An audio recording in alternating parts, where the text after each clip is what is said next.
Hey, homeschooling families of Illinois. This is Ashton Bandy here with the ICHE Legislative Task Force. And with this video, we're super excited to announce another year of Cherry Pie Day. Similar to years past where we've kind of been doing a digital Cherry Pie Day approach, we're going to be doing something similar again this year in 2022, but more of a Cherry Pie Day campaign, if you will. We're excited that we have a group of speakers that we've lined up. And so what we're going to be doing in the weeks to come is that we have interviews with each of the speakers. We're going to be releasing one interview at a time, a week at a time. And so super excited that with us today, in the video here in a moment that we'll transition to, we have Zan Tyler with us. And so Zan is going to share her story, her homeschooling experience, her journey that the Lord led her through in getting involved with the political arena down there in the Carolinas. And so hopefully you all will be encouraged and blessed as you hear about her journey, her story. And definitely from here, we would definitely encourage you to contact your legislators here in the state of Illinois. You know, our intent with Cherry Pie Day is to reach out to our legislators, to contact them, and really, one, thank them for their service in the legislature here in the state of Illinois. Two, we want to remind them that, you know, Illinois is one of the best states to homeschool in, and we really want to keep it that way. And the third point, of course, is that we're here to pray for them. You know, as disciples of Christ, as Christians, we're called to pray for those in authority. And so hopefully as you all are in contact with your legislators, we would love to hear about your experience. And so feel free to hit us up on social media or email ltf@iche.org and share your experience of what it was like to maybe get to know your legislator if you haven't gotten to know them in the past, or just kind of share that experience. And so we would love to hear your story. But without further ado, here's our interview with Zan Tyler. Yeah, here we go. Hey, folks, we're so glad to have you today. And even more, we're glad to have Zan Tyler. Known Zan for many years, more on a professional basis, but I was able to spend a couple of 2 or 3 days with her and her husband, Joe, and in South Carolina, probably about 3 weeks ago, Zan, and just got to know her even better then. I love this lady. I love her enthusiasm. I just told her she is small, but she is mighty. God has used her in great ways. I'd like to introduce her by sharing her bio, if I could. Zan was threatened with jail when she began for homeschooling freedoms and good legislation in South Carolina. In 1990, she founded the South Carolina Association of Independent Homeschoolers and served as its president for 10 years. Her fight for homeschool freedom has led her to serve as the National Grassroots Director for parentalrights.org, to advocate for homeschooling in the media. She's appeared on NBC's Today Show and at the National Capitol, and to write profusely about the benefits of homeschooling. She's the author of 7 Tools for Cultivating Your Child's Potential, and she speaks across the country and around the globe to encourage homeschooling families. She worked in Christian publishing and curriculum development for 16 years, and she now works for BJU Press. She also works for Works by Precept and Home School Legal Defense on special assignments. What's so impressive to me and encouraging to me, she was awarded the Order of the Palmetto, which is the highest civilian honor given by the governor of South Carolina. And in 2014, she was the recipient of the Dr. Robert Dreyfus Courageous Christian Leadership Award. And in 2015, Zan was presented with the Chris Klicka Award for 21 years of service. And her husband, Joe, spent all those years homeschooling their children from kindergarten all the way through high school. And now she enjoys traveling, reading, and watching her adult children embark on their own homeschool journey. And she loves playing with her grandkids and laughing hysterically with Joe wherever they go. And for those of you who know Joe, Joe has a very unassuming, dry, but powerful wit. and he is really a great guy, and they work well together. So Zan, thanks so much for joining us today. Kurt, it is my pleasure to be here. Thank you for inviting me. Well, I know that you have a lot of assignments that take you around the nation, if not around the globe. You were just in Peoria speaking at Patch, where I was at a couple of weeks ago, and you just come from Iowa's Capital Days there. So we know that you are a lady in demand, and so we are so thrilled to have you here today. And so I'm going to let Ashton start out to just kind of ask how you got started in this journey. So Ashton. Yeah, Zan, really appreciate you being on the call here today. And for those of you who don't know, my name is Ashton Bandy. I am the president of the Legislative Task Force here with ICHE, and we're super excited to have Zan on the call today to talk through her testimony and her homeschooling experience. And we have a variety of questions that we kind of wanted to talk through. So we'll start with our first one. So Zan, what motivated you to start homeschooling your kids? Well, I was there. Well, first I'll tell the audience, because I know there are a lot of COVID moms out there, that when I was in college, there were two things I said I would never do: teach or have kids. And I was preparing to go to law school. I wanted to practice law with my dad. And I had just no desire or inclination to have a family. And the Lord just changed my trajectory through a number of things, and it just gave me a heart to be a wife and a mother. And so at this point in time, I'm a young mom. I'm 28, and I have a 6 and 4-year-old sons. And my 6-year-old was very tight. He's very gregarious and outgoing and charming. He's a great salesman today and evangelist. But then he was the only child in his kindergarten class who couldn't read. So I took him out. He was having all these psychosomatic symptoms, and he just was not himself. So I took him out of kindergarten. I didn't know I was breaking the law, and then he became himself again. So I'm so sorry. As I am trying to figure out what to do with Ty, a friend of mine who was a missionary, who was getting ready to go on the mission field to Kenya, said, Zan, I have taught in the public schools. I have a 3-year-old. I'm going to homeschool my son. This is 1984. And she handed me a book, Homegrown Kids by Dr. Raymond Moore. And it just, this is 1984. It's so like George Orwell's novel, 1984. And homeschooling was the most bizarre concept I'd ever heard of. So as a courtesy to her, I took the book and read it. And it was something very powerful happened when I read that first book on homeschooling. And it gave me this heart and this desire to have this different type of homeschooling where parents could be involved, our faith could be honored, just our worldview cherished, all of those things.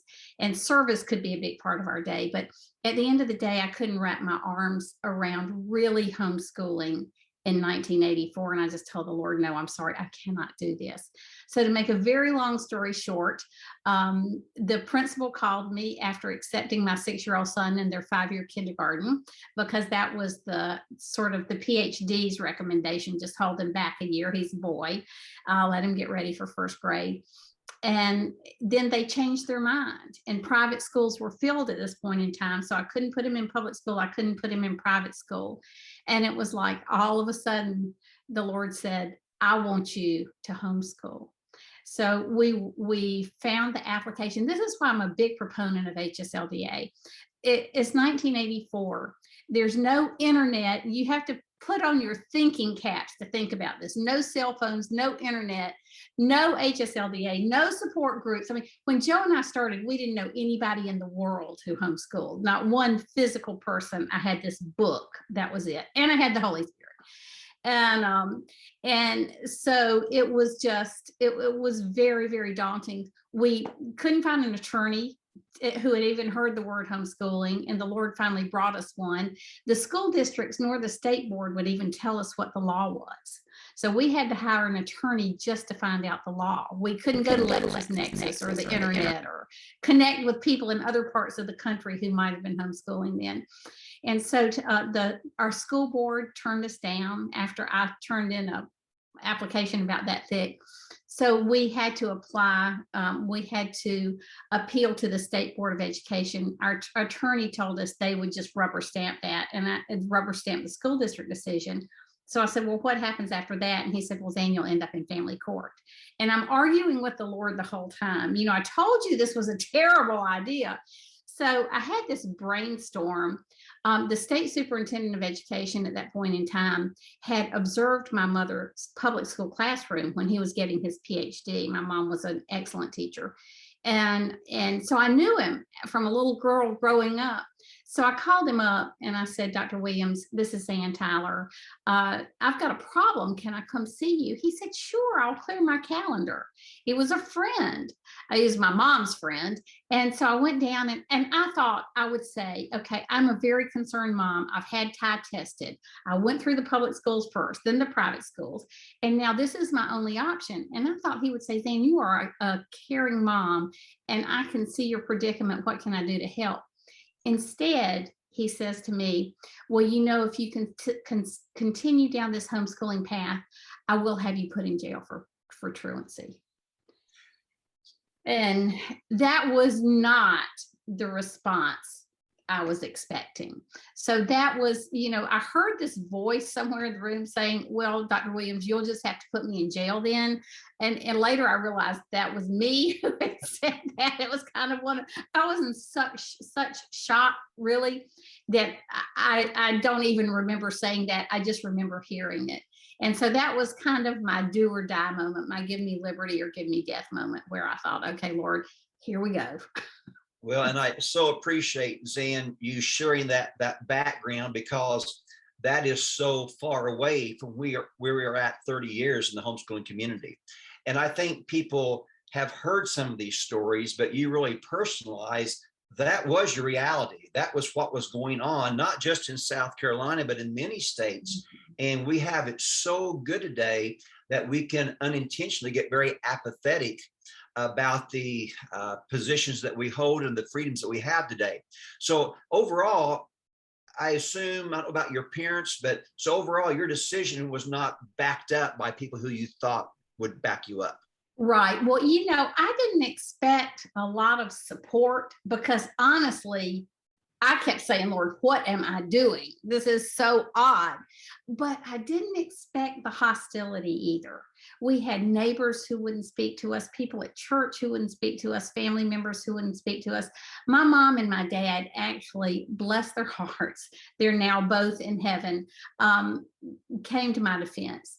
And my dad was he was very involved in the community. When we started homeschooling, I told Joe, I'm not telling your parents and I'm not telling my parents.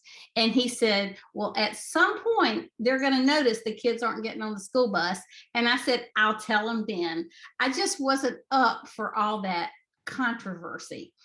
And so when I was threatened with jail, then I had to tell my parents because my hearing at the state board was a week away. My dad was very involved in the community. He was chairman of the board of the Baptist hospital system.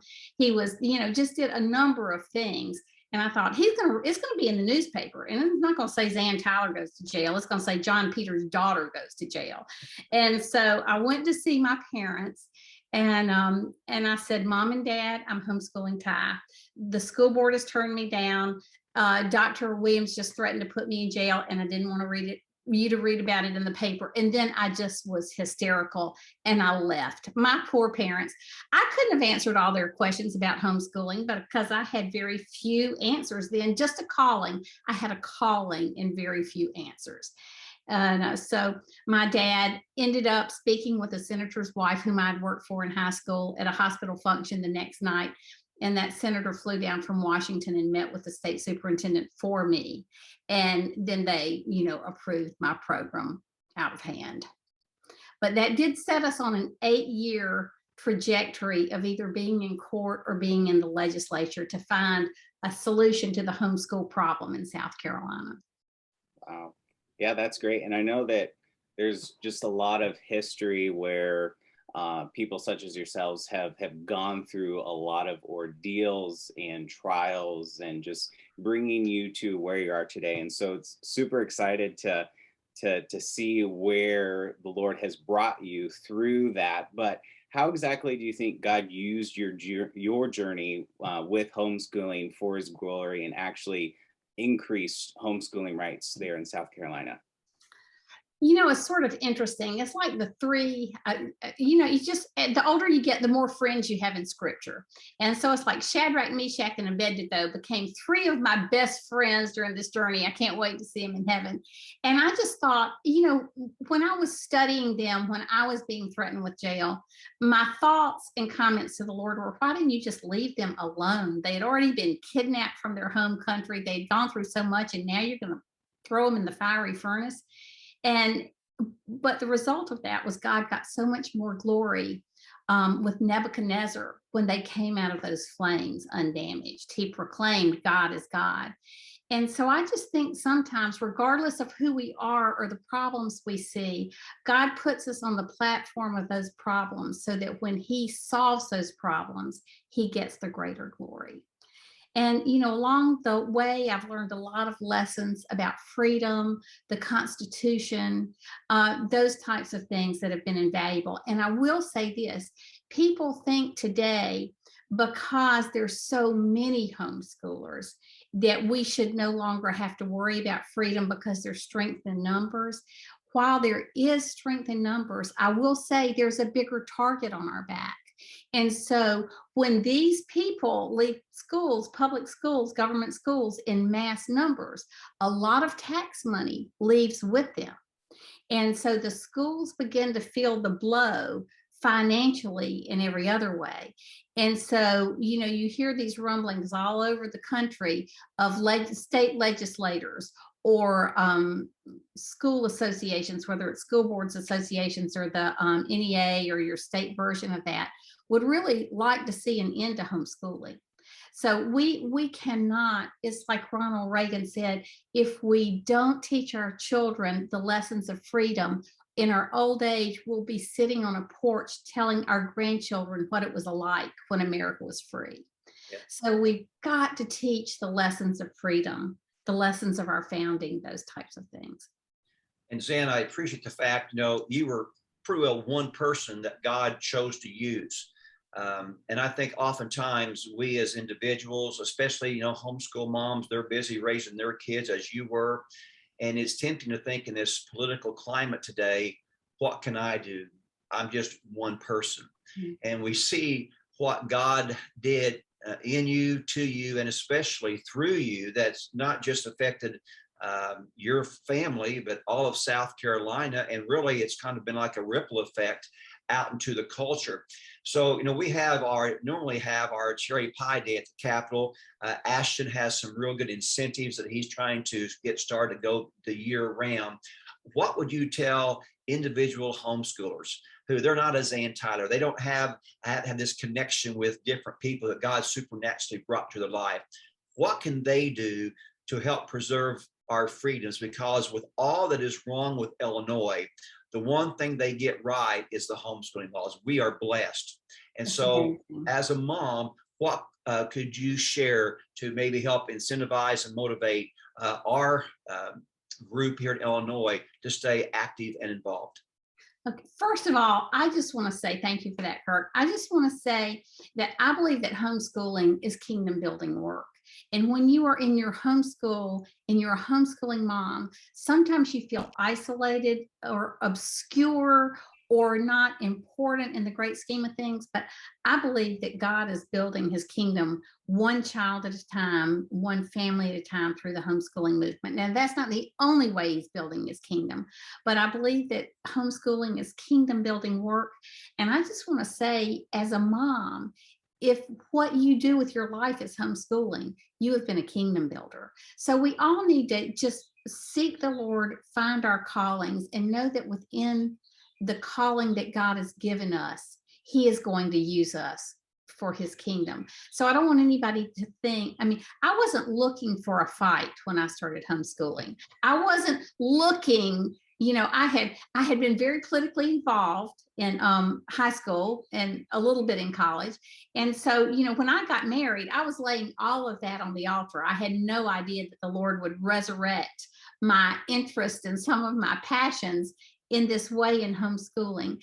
But, one person, the Lord just throughout scripture, he values the church, but he also values the individual.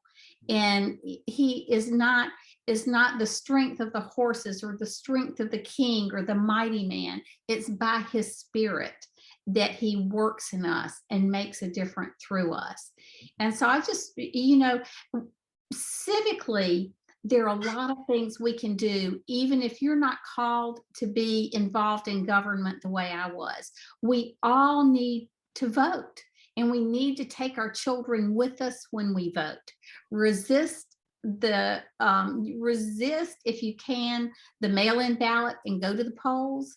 Now, I know there's some people who are sick and we couldn't do it during COVID, but take your children into that voting booth and explain what a privilege voting is. We take that for granted. It's a privilege. I really want to encourage people to join your organization, be part of what your Illinois organization is doing at the legislature, support that, and get to know your state representatives and your state senators, the one that you're a constituent for, because they do listen to their constituents. I know I was in testimony several times in Senate committee hearings and in House Education and Public Work committee hearings. A legislator would piggyback off of something I'd said, and they would say, yes, I thought homeschoolers were crazy. And then this one family came to the State House and I met their children. And I have to say, I was so impressed. One family changed that man's vote. And sometimes legislatively, one vote can really be important. Another time, a family got to know the representative and asked him into their home for a meal. And that was transforming. This man really talked about this at length in this hearing. And so it's really intimidating if you've never been involved in government to go to the Capitol or to think about contacting your legislator or representative. But as homeschool moms and dads, I would just say, do with that. When you don't know how to teach algebra, what do? You learn it with your kids. So when you don't know, or you're not as comfortable with being involved civically and governmentally, just do it with your kids and don't let that intimidation factor stand in your way. God calls us to be strong and courageous. And courage is not the lack of fear, it's overcoming that fear. Mm-hmm. And so just really, even if it's going to the Capitol when it opens up again, or going to your representative's or senator's office in your home district, just make an appointment and say you would just like to meet them, thank them for their service, and then tell them a little bit about homeschooling. Let them meet your kids. Homeschool kids are the best advertisement for homeschooling and the best endorsement for homeschool freedom. Yeah, and Zan, just one quick story, if you could add to that. And you might not know this story because I don't think it came from you. I think I heard it from somebody else about you. Some bad legislation or something was going on in South Carolina, and the legislator said, I know Zan Tyler. I know her. Remember that story? I do know that story. We had a class action suit. We had just a hard time with bad laws in South Carolina. So Mike Ferris and Dee Black had come in from HSLDA and filed a class action suit in our in state court, and it was on its way to the Supreme Court. They were doing a lot of depositions. As a matter of fact, the State Department of Education ran out of money and HSLDA was still deposing people. So in one of these trials, I can't remember which one, they put a man from the State Board of Education on the stand. And Mike, and he was a hostile witness. He wasn't a witness for us. And he said, well, tell me, I'm going to call him Dr. Smith because I don't want to call out his name. So tell me, Dr. Smith, what do you know about homeschooling? And he said, well, I felt funny telling the story myself. He said, I know Zan Tyler, and that's all I need to know. And so it was funny because homeschooling was so hostile, but the Lord gave me a lot of chances to build friendships and relationships with people who didn't agree with one thing I stood for. Yeah. So we don't always have to have hostile relationships with those people. Now, you can't help it sometimes if there is. I mean, there were a lot of people who really hated me, but there was a lot of favor the Lord granted me that just resulted in friendships and relationships. And And you don't have to have a majority of friendships in the legislature, all no, of them, but a that's right. majority goes a long way. Yes, that's right. And relationships, they're powerful, they're exponentially powerful. It's not, I can't explain it. I just think it's the way the Lord works. And so, one relationship, it's funny what that can do. It doesn't have to be a majority, like you say. I'll share with you one story. My sponsoring senator for most of the legislation, our sponsoring senator was Senator Gazay. And the first time we were having a public hearing in South Carolina, he said, Zan, there are a lot of things politicians can't do, but they can all count. So you get your crowds there, I'm telling you. And then the second lesson he taught me is that constituents, that legislators and representative senators listen especially to their constituents. So it's really important to have that relationship. And it's really amazing just to see the God's blessing those small incremental steps that you can take along the way, and just reaching out with a phone call, with an email. It's That's not right. too hard just to look them up on Google, find out who your legislators are if you don't know them already, and be like, hey, how do I actually reach out to them? And just seeing the power of the written word and just that phone call, it's pretty neat just to see how God can use those small steps for his glory and for his kingdom, as we are desiring to disciple our children That's through right. this homeschooling approach to how we're educating. So but It's yeah, like that's it's great. like the 2 loaves and or is it the 5 loaves and the 2 fish, or anyway, it's like the loaves and the fishes. Yeah. That was a very small offering on that little boy's part, but look what the Lord did with it. You're right. I mean, we can do the smallest thing and God leverages it. God makes it big.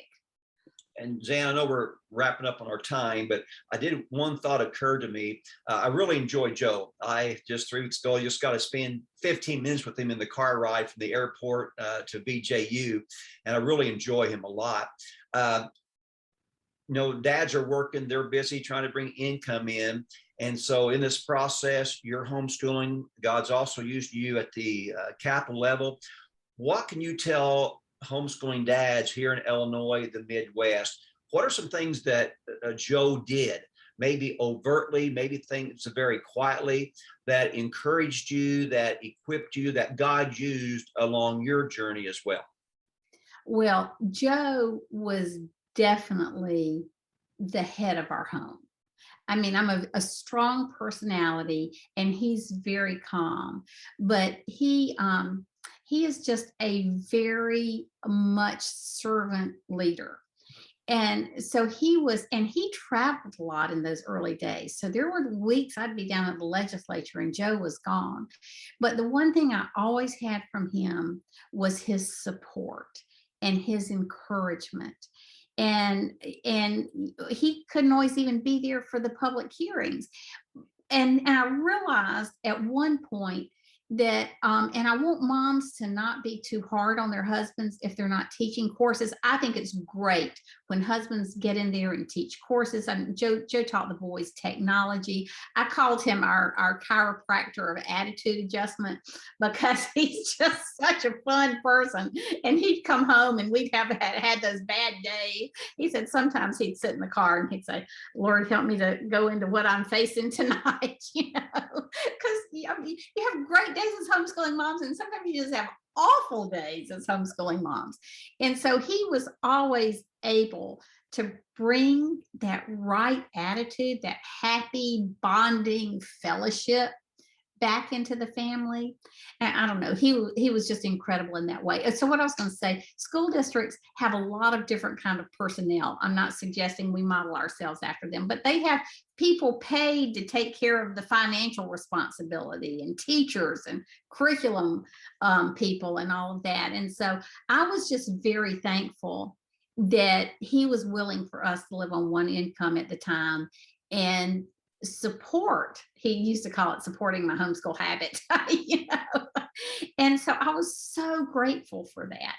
So he was, it's funny, this is before cell phones and email and all of that, but the boys always knew he was there with us. I don't know how, but we never felt abandoned. We all always felt supported. He was a real glue, I guess.